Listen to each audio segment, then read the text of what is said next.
ধর্ম কি গরু ছাগল পশুর জন্য না মানুষের জন্য? এই মানুষের নাট বল্টু কোন জায়গায় কি আছে সেটা জানে কে?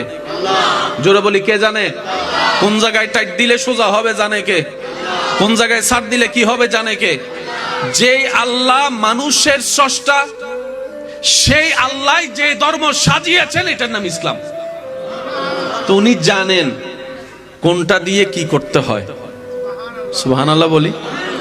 আপনি আমাকে কখনো মাপতে পারবেন না, আমি আপনাকে কখনো মাপতে পারবো না। হ্যাঁ, মাপতে পারবো, সেই মাপটা কি 50-50% হতে পারে, সঠিকও হতে পারে, ভুলও, বলেন না, সঠিকও হতে পারে, ভুলও। আমাদের অনেক অনুমান অনেক সময় ভুল হয়ে যায় না, হতে তো পারে, কারণ আমরা হচ্ছে সৃষ্টি, স্রষ্টা সাজিয়েছেন ইসলাম। এবার লাস্টের দিকে এসে আল্লাহ তাআলা কোরআনের একটা আয়াত নাজিল করেছেন, যেটার ভিতরে সমগ্র বিশ্ব ভান্ডারকে আল্লাহ দান করে দিয়েছেন। যদি কষ্ট না হয় আর একটু জোরে করে বলি।